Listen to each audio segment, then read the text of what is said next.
Ready? First question. Here we go. Ladies and gentlemen, it's episode 21, Up in Your Business, and we're here with Sean. Oh, where'd I go? Hang on. I'm here. Do it again. Should we start over? Okay. Yeah, you came in hot. All right, guys. Ladies and gentlemen, it is episode 21 of Up in Your Business, and we're here with Sean Edward Brown from Move Mountains, and we're going to get right into it today. Sean, thanks for coming in today.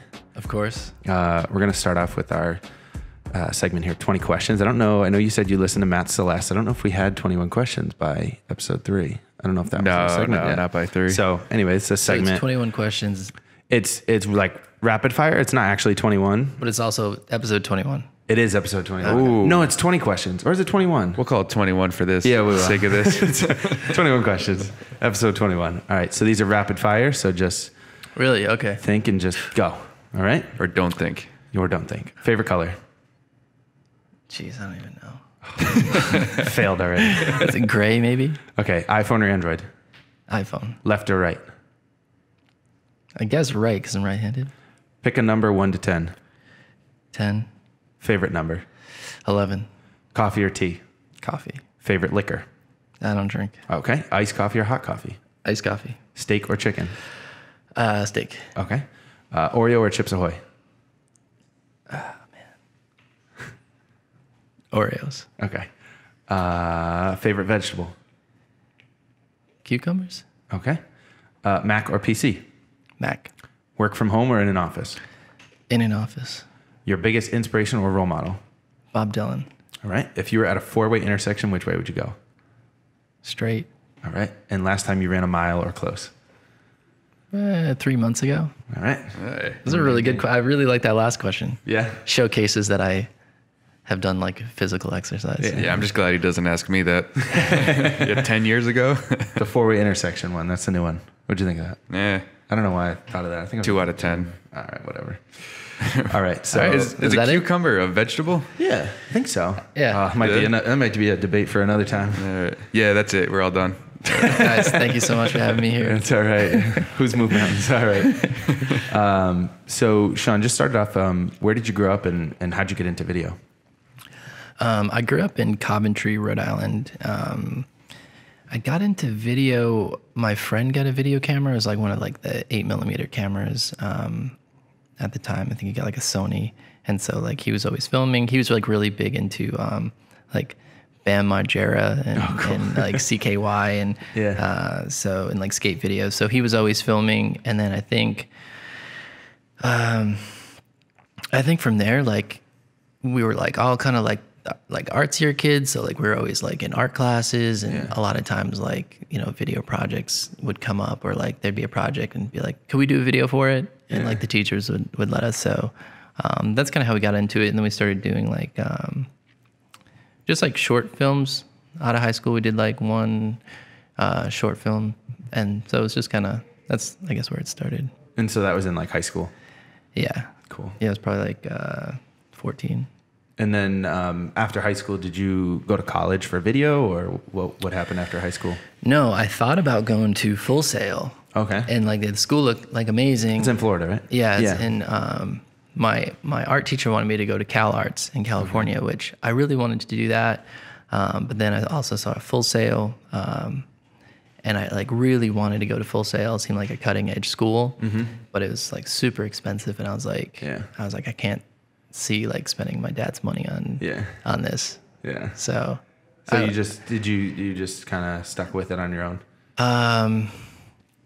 Yeah, I guess so. Like I kind of like fell in and out of it. So for like a few years after high school, like probably 18 to 20, I did like some short films and some like short skits. But then like I was like, I don't think I picked it up again until I was like 26.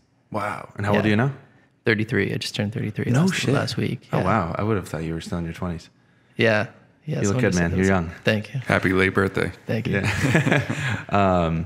Did you ever like fall into any other hobby and have like another potential career path that? Yeah. So I play guitar. Okay. So like that was a big thing. Like I was in bands like growing up. So it's like we did a lot of songwriting, like a lot of music, playing shows. Yeah.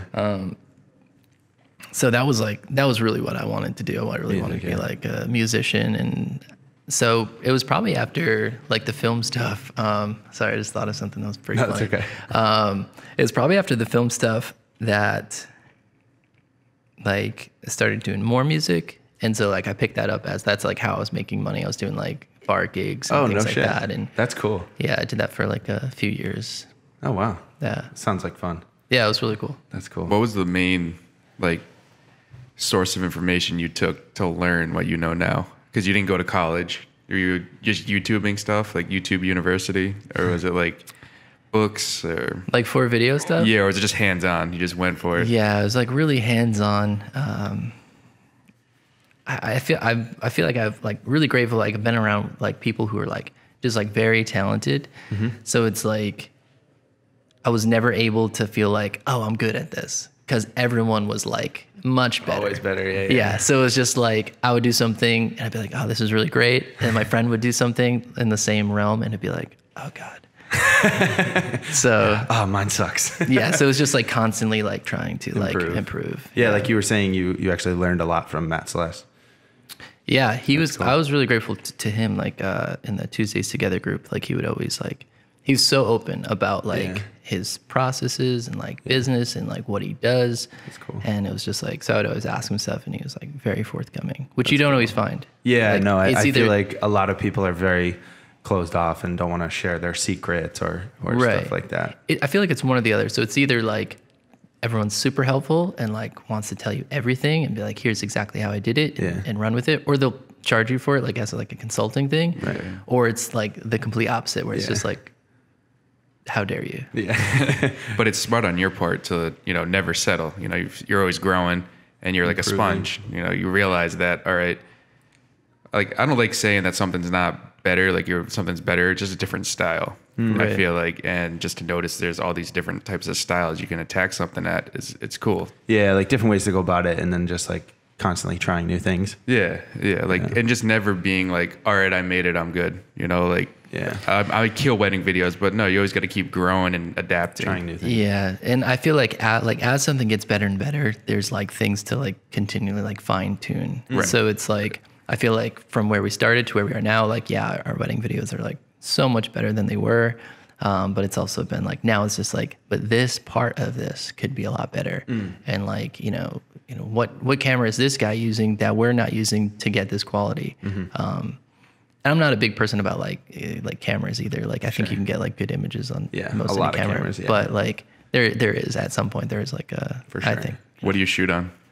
Right now we're using Canon Mark IVs. Oh, cool. Yeah, nice. And we shot on the Sony A7 III, which we like that a lot too. Yeah, those are nice. One of our biggest like inspirations is shooting on the new Blackmagic camera. Oh wait, Pocket. We were just looking at we just looked at that. Yeah, and it's great because it's like super cheap. It's like $1,200. Yeah, but the 4K one. Yeah. But he's like when you build it out, like it's way more expensive than that. Yeah. So it ends up being about the same. Yeah. So tell everybody like a little bit about Move Mountains. What exactly is it, and when / like how did it kind of start? So right now it's like mostly like wedding photography, wedding videography. It's a team. Like we really believe like you can do more as a team. So it's like, we're all like kind of sold out on it and just really like working hard towards like the vision of the company. Our goal is to really just be like as big as we can and as best as we can. Yeah. So it's just like never wanting to like compromise on quality while like still like maintaining a lot growth. Yeah. So that's like the challenge for us. It's like how do we scale up both? Slowly grow but keep the quality. Right. I get it. So what was the other question? How did it start? Yeah. Like when and like how did it start? So it started 4 years ago. I was in school and I started taking like side work just to pay for school, answering like Craigslist ads and things like that. And I think I did my first wedding. I asked my friend who was shooting my friend's wedding. I was like, hey, can I come along the second shoot? Yeah. And he's like, yeah, sure. So I did that for free and the images were pretty good. I took that, I used that as like a portfolio. And then I found some guys on Craigslist. They were looking for a second shooter, and I just kind of got plugged in with them. Kept going from there. Yeah. And then when did you sort of like establish a brand or really start like getting momentum? I was in school and I was like working on the website, and the original name of the company was Move Mountains Media. Okay. And then I remember I like purchased movemountains.co because probably like the other thing wasn't available. Yeah. And I was like, oh, Move Mountains Co. Like that sounds better. Yeah. And at the time it was a huge move. I called up my friend Glenn. I was like, bro, I'm thinking about like changing the name. Like granted, we have like no customers. Like I was like, this is a big decision. Like, I don't know if I can just like pull the trigger on this. And he's like, just do it. And I was like, yeah, it's like $20 for this, thing. So I did it and it was cool. It like kind of stuck. It had like a better ring to it. Like, I think it sounds a lot better than Move Mountains Media. It's a little more concise, Move Mountains Co. Yeah. I like it. It's cool. Talk about like the point you got to where it became more than just you. Because like I was saying, I do weddings myself, and you get to a point where you either have too many that you can't do yourself, or you just need help, or talk about the point of like needing more people and growing the team. Yeah. So like from the start, I think Matt said this too, like it was very much like I know I didn't want it to be like Sean Edward Brown photography. Like I knew from the beginning, like I wanted it to be a company, and I wanted it so we could do like multiple teams. Yeah. I don't know where I got that idea from. Like you and Matt are so smart, because I don't know if you know, but my wedding is just Mike Nealon Media, so I didn't have that vision from the start. It's never too late to change it. You could always change it. Yeah, and I've known other companies too who like had that name, and they still were able to do like a team kind of thing. I have like one team that I call on, but yeah. So it was kind of like right from the beginning. And I think our very first wedding that we booked was like photo and video together. Oh, okay. So like off the bat, right away you needed it had to be a team. So yeah, first wedding was like, I remember the bride sent me this itinerary. It was like 6 pages, a whole Excel doc. I couldn't even understand it. Yeah. I was like, oh God, what did I get myself into? And so I sent it to my friend. I was like, can you understand this? Like, and he's like, yeah, this is fine. Like, and he's a super smart guy. Yeah. Again, it was just like an Excel spreadsheet, but I was like overwhelmed by it. Yeah. And yeah, that was such a tangent, but no, I think weddings put a different type of pressure on a videographer, photographer, because you got one shot to get that shot. Yeah. You can't be like, hey, can you guys like, can you say the vows again? Can you get married again? Like, it's definitely you got one shot to do it, but from the start it was like a team, and I think we just like, I just always like took like these like crazy risks like on people usually, like, and it was just like the first year I remember we did a wedding day. I think we had like 3 teams going out, like 4 teams going out. Wow. It was like super stressful, and like I regretted it, but I was also like, this is kind of like what I signed up to do. Yeah. And the first season too was always like this fear of like, are people gonna like these images? And I would finish a project, but I wouldn't deliver it. I would just be like, holding on to it. What if they don't like this? Yeah. Right. So it's like I had to like ease into that. But we've been like really lucky. Like I've taken like a lot of big risks with like sending out multiple teams, and like it's definitely stressful. Yeah. But it's kind of like, it's rewarding. It's rewarding, yeah. Especially at the end of it, once it goes successful, then you're like, "Whew, okay." Yeah, that's the payoff. I did it. Like I could probably do that again. Yeah, after like 4 times. But then like I feel like each year we like up the ante, where it's just like. And so about how many? So we're in the middle of 2019 now. Yep. What's the average? Like how many weddings did you do last year, and how many are planned for this year? So we did 45 last year. Last year was really tough because I decided to go back to school for 9 months at a leadership program. And that was through my church. And it was like, I think I went into school, and it was like a last minute decision. So we had 45 lined up for last year. I went into that with, I think we did like 19 alone in September. Wow. With like a whole like queue of like things that needed to be edited. Yeah. So I was like getting like, emails from clients like, hey, where's this, where's that? Yeah. And it was just like, I'm in class. So it's like, I don't know how much of this I should be sharing, but it was super challenging. Yeah. Like last year was really, really tough. And then through that experience though, like I've kind of put myself in these situations where it's just like I had to like kind of like figure it out, where it's just like, okay, I have all these edits. I feel like I've always been forced like into like I've left myself, I like painted myself into a corner. So it's like now, okay, I can no longer do all the video editing. So it's like I had to find somebody. Sure. And it's like I can no longer answer all these emails. Like I have to hire somebody. Yeah. So that's where we got our video editor. That's where we got like our studio manager. And so this year, like from those two, like it was really hard to like put those people in place, right? I'm sure. But from that, like we were able to double. So now we're doing like 110, I think, this year. So it was just like, which is insane for like a year's worth of growth, like to more than double. Yeah. But I wouldn't have been able to do that if I didn't Without those paint myself people. into such a corner and have to hire other people. So I feel like that's always been like the biggest investment. I think the hardest part about that was like, I have to like pay someone to edit this video, right? Yeah. Where it's just like you land a gig and like you shoot it and you edit it and it's like, that's like full profit for you. Right. But when you start like quantify, it's like, I booked this wedding, like now I have to pay this other person to do it, right? So it's just like, it hurts a little bit. Yeah. And then you also think like people can't do it as good as you. Like that's always like the things like, like I know how I want this and like it's not gonna be as good if I don't do it. Yeah. Which is a total fallacy that I've learned. Like I feel like that's not true at all. I feel like people can usually do it better. You know? That's funny. And that you're not that good. That's a good way to look at it. Yeah, because we run into that problem too, where we're like, oh, we're covered in work, but we're still editing it because it's like we have our style. But you're right, you got to accept it at some point. Yeah, and maybe at first they won't be as good. Like our video editor had only edited one vlog that she shot on her camera.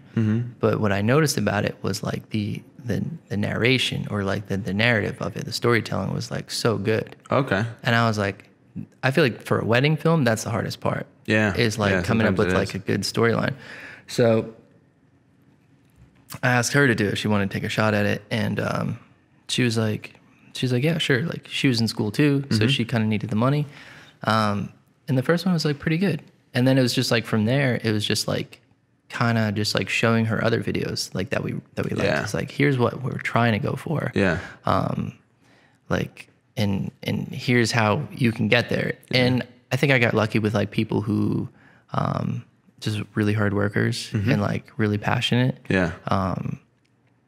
So like that was good. And Yeah. I also went for people who like didn't have that much experience. So it's like, I think they were more grateful. Yeah. And they were willing to like grow with you. Yeah. Whereas that's like true. if you found someone who's just like, I've been editing videos for like 5 years and I'm worth like X amount, you can use that, but they're less flexible and Yeah, they're that's a harder. good point. They're harder to grow with. That, and I think they're, like you said, coming with someone with no experience, I think they probably come with like a fresh approach and like, like maybe a unique style, and they see something a way that you didn't see it. Like I've had probably 2 wedding videos in the 4 years I've been doing them that I had other people edit. And I actually was really lucky, knock on wood. They both did an amazing job, and they did things, and I was like, oh wow, like I don't even think I've actually would have thought of that. Like that's a cool approach. So, and they were both people who hadn't like edited a bunch of weddings. They had done maybe one or shot one once, but yeah, that's interesting. I've definitely like hired people too where like it just wasn't good. So it was just like, you take a chance and sometimes it hits and sometimes it doesn't. Yeah. And then it's just like you eat that cost. Yeah. But it's like, you give someone a shot and like that's really only happened like once or twice where it's just been like, okay, I'm going to have to redo this. I was going to say, like, at that point, what's the solution? Is it someone who hopefully edited in your studio so now you can just go through the project, or did they? Yeah. Do it In that remote particular and- case, it was just remote. It took a while. Like our editor started as a freelancer, and then eventually, because of like the growth of like being able to turn around the video quickly with having somebody, and then also having a studio manager to like run like all the client communications and all like the, Yeah. What's the word for that? Admin work. Yeah. I think that's what kind of like helped us grow. And then the growth helped us take like a freelancer to like a full-time person. That's interesting. So when you have these 4 weddings going on in one weekend, do you go to a wedding and shoot it yourself, or are you kind of sitting back, putting out any fires that may come in throughout the 4? I'd say I'm never sitting back. Yeah. Well, just just checking in on each wedding, or are you focused on one wedding while you can trust your team that's going to go off and, kill it on the other ones? Yeah. So the studio manager will check in with all the teams. Okay. So we'll do like a huddle at the beginning of the week and be like, here are all the timelines. Like, here's what we're doing. We'll address like any concerns with the timeline and like talk about like little things like, oh, make sure like this card reading is happening and this wedding has like this many speeches and then the day of the wedding, like studio manager will check in with everybody. And then like if I'm on that wedding, like I'm just solely focused on the wedding that I'm at. So I'm not like worrying about like, did this person show up or anything like that, anything crazy. And we've also like had a photo booth, which is like, it was like the most finicky photo booth. Like it was just so crazy. So it's like, she got really good with like troubleshooting that from like, she's also, because I feel like that's like a whole beast itself as a photo booth. Yeah, photo booth. Don't get a photo booth. Well, Matt Celeste told us how he built his because he went to school for engineering. Yeah. And he built his whole thing and they called it the, what did they call it? The blue box? Blue cube. Blue cube. Yeah, that's it. But yeah, I think he said the same thing. He's like, yeah, it's kind of a whole animal just by itself. It really is. We picked it up, like my friend was actually selling the booth and the brand. Okay. And I really love the name of it. Like, it's called Lux Booth. Oh, cool. And like Luxe. Luxe, Luxe, yeah. Yeah, that is nice. I like that. Yeah, and it kind of like matched some of our branding, which like what we call our packages. I was like, so this kind of fits perfect. That helps. I think like in the industry, like you're always like trying to like, there's that tension of like what's current and like what's popular and like what you want to do, right?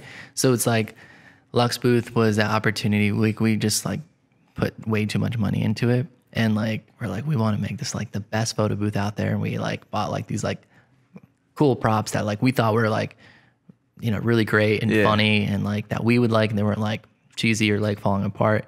But yeah, basically we just like sank way too much money into it. But it was just like this brand that we're just going to have fun with this. Yeah. Like, and for me, it was good because it was supposed to be like a stress reliever, but like it wasn't. Artistically it was, but like business wise and like us, like functionality wise, like it was, it added a lot of stress to it. That's actually good. It brings me to a question that I ask a lot of creatives and people. What is one strength of yours and what's one weakness as far as like, having a business that is creative? Like, you seem like a creative person. Like maybe what was one challenge that you had of the business side, or talk about that balance a little. Yeah. So the admin work, like when our first year, I think we booked like between like 25 and 35 weddings. I could get into how we did that too. I don't know if it's like a formula, but I can at least like expound on it. But yeah, so the hardest part for me was, it's like I booked the weddings, right? And I had them like written down on like a board much smaller than this. Okay. With a dry erase marker. And it was just like, okay, I need to like actually bring some organization to this. Yeah. And so I like typed it up in Excel, and it literally took me all day. It was like a regular list. Yeah. It was like name, date, Yeah. the package they got. Yeah. Literally took me all day. I actually showed it to my mom. I was like, look what I did. look at this. Look what you Look at this organization. Yeah. And she was so proud. She's like, that's really good. It's kind of like, look how much money I'm about to make. Yeah, right. But it was a proud moment. I made this Excel spreadsheet, and so that was always a challenge for me, is like the organization of it. Like, also too, like I'm an introvert, so it's like I liked meeting with clients, and I think they like respected that I was just like a little bit like more introverted and like not super outgoing. Yeah. And maybe they've been like looking for that, you know. But you know, that was definitely a challenge too, because I was like the main salesperson, which I never tried to be sales. It was like, here's what I do if you like it, and that kind of thing.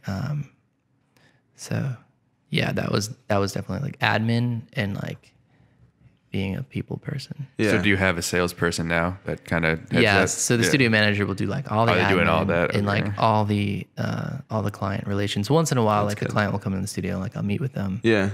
And I like our clients. Don't get me wrong. I like people. I love going to the engagement session. I love connecting with people. But I think like photography, like you're connecting on like a much different level. So, and if they see your work, then they're hiring you for your style. You know, it's like, I'm sure if they sit down and they meet and they talk with you, then, you know, that's not going to make a difference. They're still going to hire you based off what they see. Right. Yeah. I think as long as like they're like, oh, you seem like a nice person. Yeah. Like I could spend 8 hours with you. Yeah. Yeah. Right. You know, if you're not like a jerk. Yeah. I was just going to say, like, as long as you're not an asshole, like, then probably still in the clear. Yeah. Then I think it's fine. I'm admittedly like not great at like HR, like managing like people, and like I'm very much like task orientated and like goal orientated. So it's just like I'm just trying to get the thing done. Yeah. And like, you know, I want everybody to have like the same buy-in as me and like the same capacity as me, which like I don't think, you know, I think it's different for someone who owns a business rather someone who works for the business. And I think people can, you know, if you're not careful, like get burned out. Or get resentful even. So it's like, I got to be better about that kind of stuff. I was actually like, you answered my question without even hearing the question. I was going to say, one of my questions was, like, what are some of the challenges of like managing employees? Cause now you have people who, in a sense, like the way I talk about it sometimes, like, cause you're kind of responsible for, like, they're relying on the paycheck and the work, and, you know, it's where they spend, you know, you have a couple of full-time people, like that's where they spend a majority of their time. Like, what is that like? Right. Again, I think we have like awesome people. Yeah. You know, and even like some of our freelancers will come in and just like, they'll just work there. Yeah. But yeah, it's, this past season, like, I feel like it was never like an issue before like this, but this past season, it's been more like, I need to do more like due diligence and like either hire somebody who like has like an HR background and knows that, or like I need to become a better like leader in that aspect of like, you know, people management and how to like lead a team. Because it's just like I work with a lot of friends too. So it's like things get like comfortable. Yeah. Like it has its pros and cons. Yeah. Definitely. But yeah, people get comfortable, and it's just like, you know, we're still there to do a job. Right. So it's interesting. Yeah. It's always challenging and growing. It's cool. Talk about like when you first got an office. The office you're in now, is that where you've been for pretty much ever? Kind of. Yeah. So before we got the office, we were just working out of my like studio apartment. Okay. And it was me and my friend Josh. Yeah. And I think we went to IKEA. Like we bought a couple of computer desks and we were setting things up. And he was with me like that. I think that was the second summer. Okay. But he was a photographer, and then I trained him on video that whole summer. But we were there, and it was starting to feel like, okay, maybe we're in a place where I started thinking about having a studio space. Yeah. And so I feel like every big decision is like scary. Yeah, right? For sure. So it's like, we booked our first wedding, and it was just like, oh, I want to invest into advertising. Right. That was scary. Yeah. It was like, I think like $4,500, and invested into advertising. Didn't see a dime of it back. Like, now, when you talk about advertising, like internet. Yeah, that's internet. Yeah. The first place I went with it was just like straight like 2 weeks, 3 weeks, like nothing. Yeah. And it was just like, it was the first wedding I ever booked, and I put all that money into the advertising. So, and it was the same thing with the studio. So it was just like, yeah, we could pay this for 1 month, right? Right. It's kind of like moving out. It's like, oh, I could pay rent for like 1 month, but I don't know if I can pay it every month. Yeah. You know, so like, wait, I gotta pay this every month. Yeah. So, yeah, it's like, I feel like every time you do something new, it's like scary. And we were looking at one place and we were looking at another place. And I had like a really good feeling about the second place. And I was like, that'd be great. And then someone took it. Oh, okay. And then like 2 weeks later, like it was a crazy situation. And the lady called me up. She's like, hey, that guy moved out. And she's like, it's yours if you want it. And I was like, all right, like, yeah, let's do it. Fate. Yeah. Everything happens for a reason. Yeah. And I think the guy who I was working with, my friend, he just has like a lot of confidence about him. So I think that just kind of it's almost like a person where it's just like they have so much confidence that like when you're around them, you feel more confident. Yeah. So it's like a little worrisome, but also like it kind of gave me the confidence. Like he thought we could do it. Yeah. You know, So like he's not seeing like the bank account, but like he thought we could do it. So it's just like, I was like, yeah, okay. Like I feel like that's probably how I am. yeah. So it kind of like leads you into like doing things that you wouldn't necessarily do, but you know, for Sometimes it's good. Yeah. Good risk. Yeah. That's good. Clearly it paid off too. Yeah. Yeah. How big is your space? It's pretty small. It's like Okay. probably about this. And we're like, when we first got there, it was like perfect size. Yeah. But now there's always at least like 4 people there. Oh, okay. We got a whiteboard now. We got 2 photo booths. We got like, Oh yeah. I Filling shouldn't up. say the address. People come like, Rob. But like, there's just like a lot of, we're just getting like packed in. Yeah, So yeah, it's like, yeah. we're trying to find like something. That's what happened with us is Hey, we got some rooms in this building that.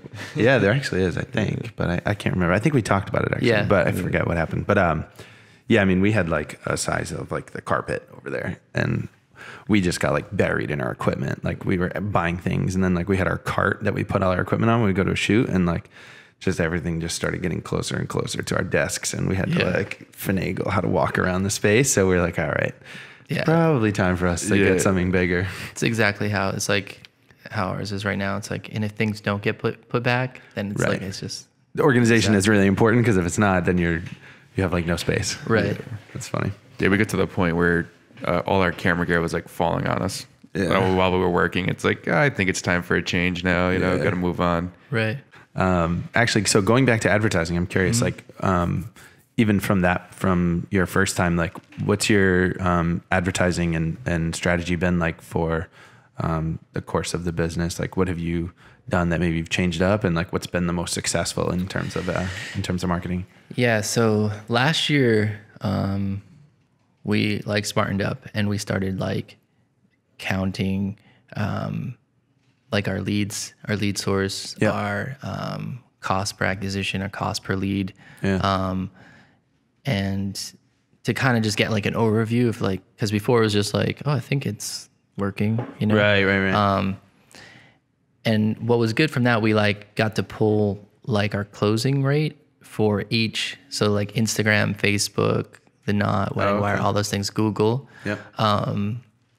And what we realized is like the closing rates are like very different. So for closing on The Knot, like it could be like 8% or it could be like 5%, which is really low. Yeah. But Instagram would be like 30%. So the leads are much stronger. And then same thing too with like a vendor referral or a client referral. It's more like 20% or 25%. So it's just like you can more wisely think about like, oh, well, why don't we improve like the customer experience, or why don't we like invest more money into like our vendor relationships? Rather than giving money to like these like third party sites. Yeah. I feel like with the Wedding Wire, like I've been on it, but I've never like done any advertising on it. But I feel like there's just so many vendors on there, and I feel like a lot of people like they just go on there and they contact so many, and then that's why like maybe you're saying like it's a low percentage there. It was really good for when we started. So I'll do the whole like customer journey for advertising. Sure, so it's like when we started, I put up like that initial big investment. And like I said, like I didn't get anything back from it. And I was thinking like in my head, I was just like, you know, I'm brand new to this. Yeah. So it's like, I can't charge what like my friends are charging and people are in the industry are charging. So my prices were competitive. Yeah. Yeah, we were with The Knot, and I mean, we pretty much got most of our work from there. It was a couple like friends, like that first season. Okay.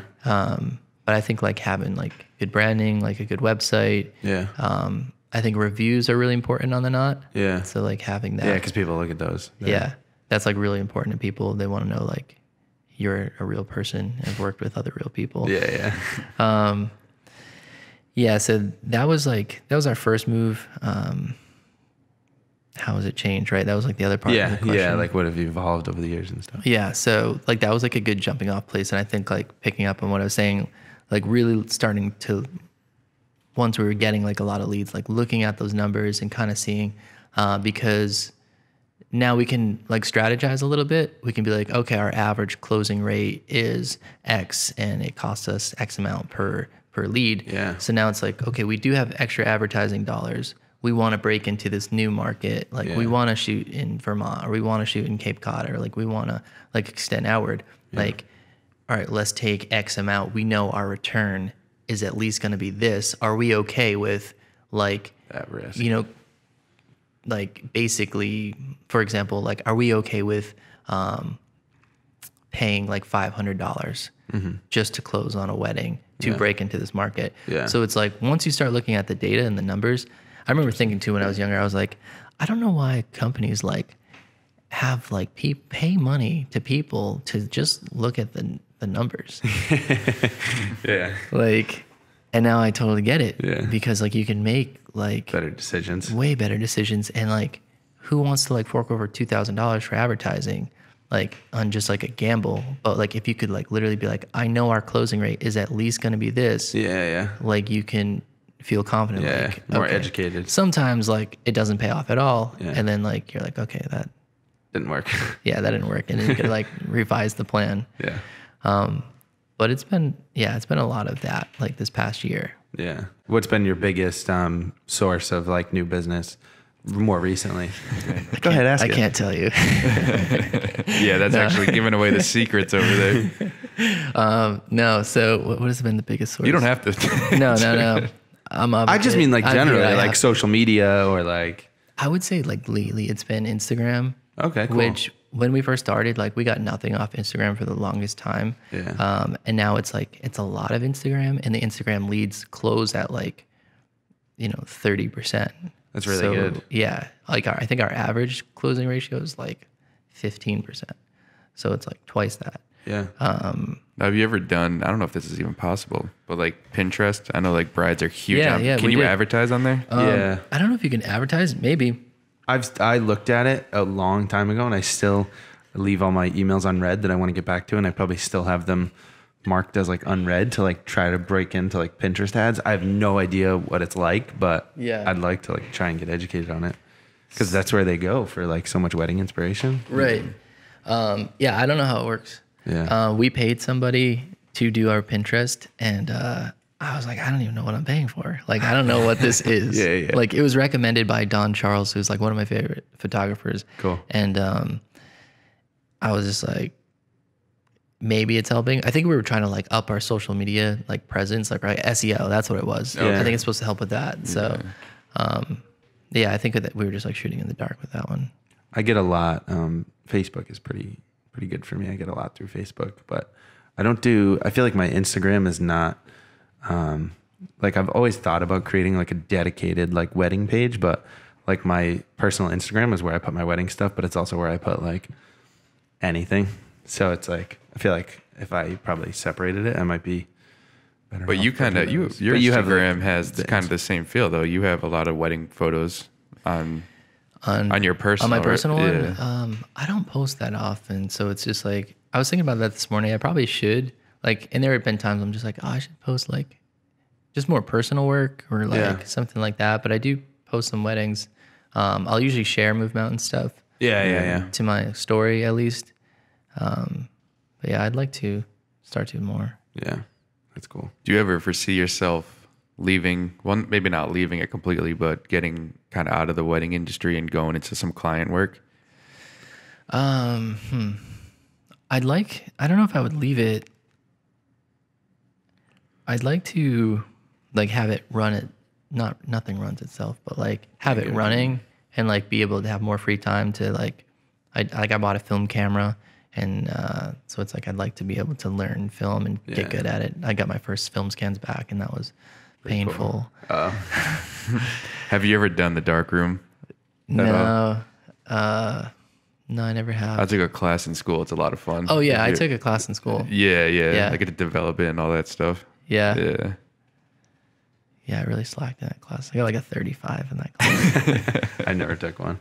We had a dark room, but I just took like a basic photography class. Oh, That's yeah. how I got into photography.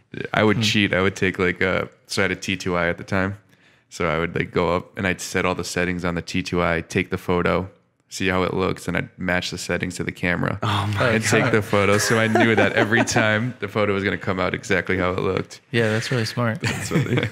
Smart, cheating, fine line. Yeah, actually, I guess I have a similar question. Like, I guess, what is your kind of like, getting towards the end here, like what is your kind of future plan for the company? Like, where do you see it going? Yeah. Oh, that's a really good question.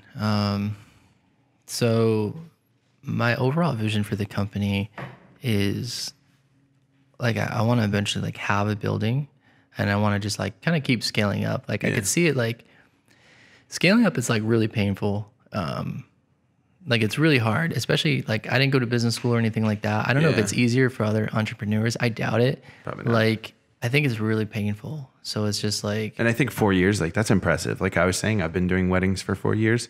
I mean, obviously the last year and a half has been building this company, but to have like that growth and have a place and have like 4 or 5 employees and do that many weddings, like it's impressive. So you've come a long way. yeah.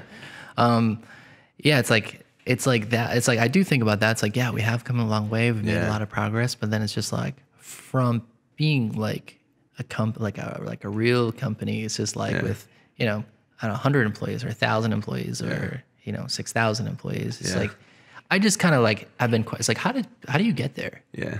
Like, how Slowly do people but get surely, there? yeah. Like, how do you go from one person? Because every company, unless like you have investors, probably starts the same or starts as like a small business. I don't know. This is things I think about. Yeah. But I'm just kind of like curious, like how do you get there?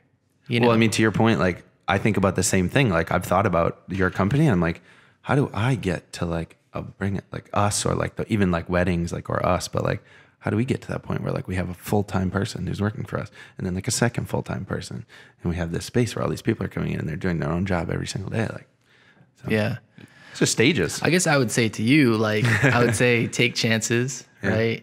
And then like, so it's like be willing to take those risks and then like also have like a strong endurance for pain. Yeah.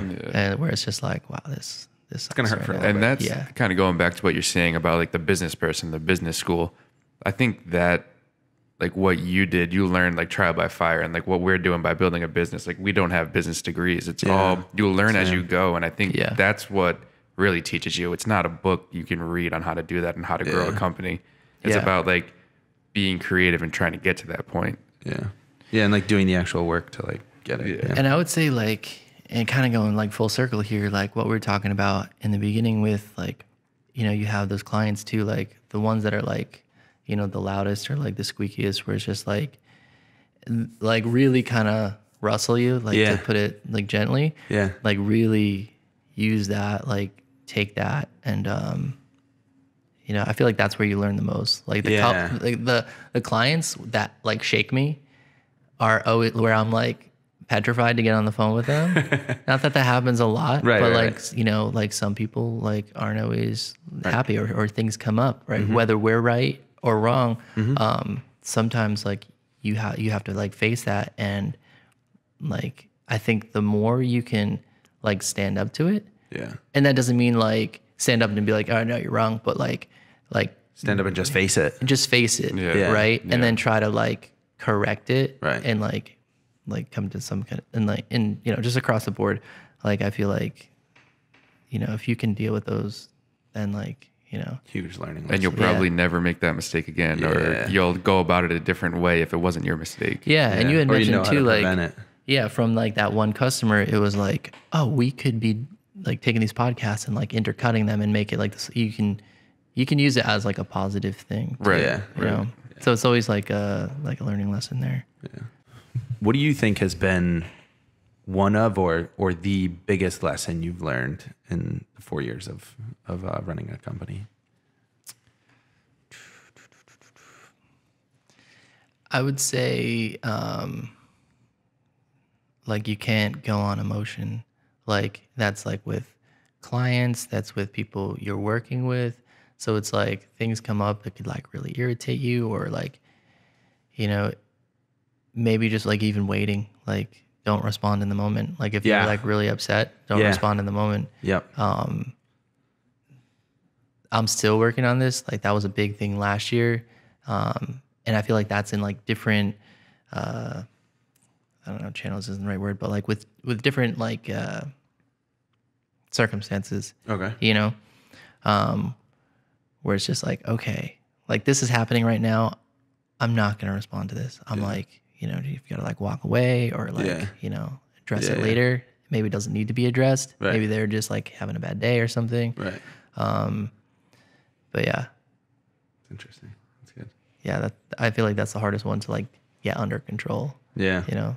Yeah. We've definitely run into that before where we've gotten an email that, you know, goes right up the spine a certain way and might, you know, type something out and then delete it all or just sit and think about how we would respond. And then, like you said, take a deep breath, take a walk, take 10 minutes. Yeah. Respond the Even next take a day or two, you know, just let it go. Yeah. It's important. I read that book, How to Win Friends and Influence People. My friend I want to read that. recommended it to me. It's really good. It's like you're reading it and you're like, yeah, you know, it's just like every like situation has like a desired outcome, right? For you. And it's just like, you could be totally right.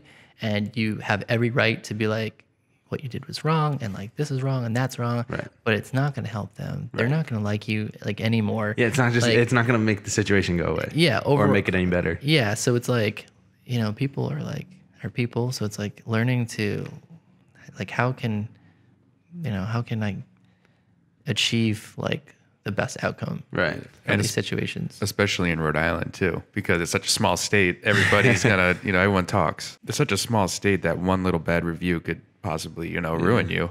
Right. Yeah. I think being the bigger person is like a huge thing. Like it's not always about being right. It's just like diffusing the situation sometimes. Right. It's Diffusing, like, that's a perfect word. yeah. Diffusing, yeah. Just like diffusing it. And like, I mean, you know, it happens with weddings. Like you said, like some people might have a bad day. Like sometimes they just need to vent and like, you know, the worst thing is for you to chime back and say, hey, actually, I'm right. You're wrong. Like, that's just like the worst thing sometimes if you just, you know, I'm sorry, you know? Yeah. And a lot of times too, it's just like you said, it's like weddings, it's usually hot outside. Like you're carrying a lot of equipment. Mm-hmm. You know, maybe you shot a wedding the day before and maybe the day before that. Yeah, and exactly. Maybe you were importing in the studio very late. And so it's just like, and you know, vendor meals aren't coming out till 9 o'clock. Or maybe not at all. Or not at all. And, you know, you're scheduled to leave at 8:30 and they want you to stay another hour. And like, you know, you didn't bring any snacks.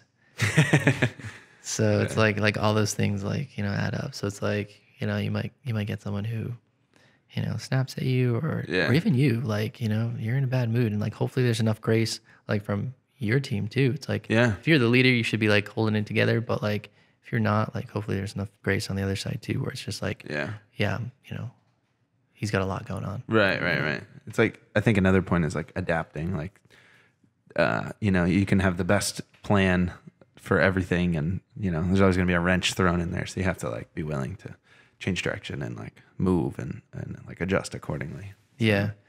And I would too, like, try to find people who, aren't necessarily good, but that are just like teachable. Yeah. And like have a good attitude. Yeah. You know? Attitude. Yeah. I've talked about that before. And like, I've seen videos and like listened to people talk about that. Like sometimes like the personal skills are like almost more important than the technical skills of like, you know, cutting a video. Like, you can learn that. Yeah, exactly. You can learn that. You can't always like teach someone to be like a good person and teach someone to be flexible because some people just aren't flexible. Right. And be like, hey, can you do it this way? Right. And they're not like offended. Right. You know? Yeah. Or you give them a revision. Right. You know? Yeah. Someone was just saying that from another company. He's like, he literally hires people who don't have experience. Wow. And he'll like train them from the ground up. That's really interesting. approach. Maybe we'll try it. Just hire some accountant to do graphic design. So like your customers like hear this like, wait a second. You need to tell me our photographers have no experience. They've actually never They picked just up a take out camera their before. iPhone. Yeah, it's like, but they have really good attitudes. Yeah, exactly. That's cool. I think this is the perfect spot to wrap it up here. Here, come join us in Sean's been, Pawtucket when you need some room. Yeah, Come exactly. join the building. I literally live like right down the road. Where can people learn more, find your work, and check you out? Yeah, so Instagram is just Move Mountains Co. Our website, movemountains.co, or you can email us info@movemountains.co. All right. You heard the man. Hit him up if you need a wedding. Other than that, If you need a wedding, filmed or filmed photographed. or Yeah, photographed, you you don't know. need a wedding. People you know? can understand. People know what I'm saying. Subscribe to the podcast, guys. Share us on your social. Hope you guys enjoyed it. Let us know what you thought. And also check out our Instagram at UpInYourBizPod and pass it along. Hope you guys enjoyed it. Adios.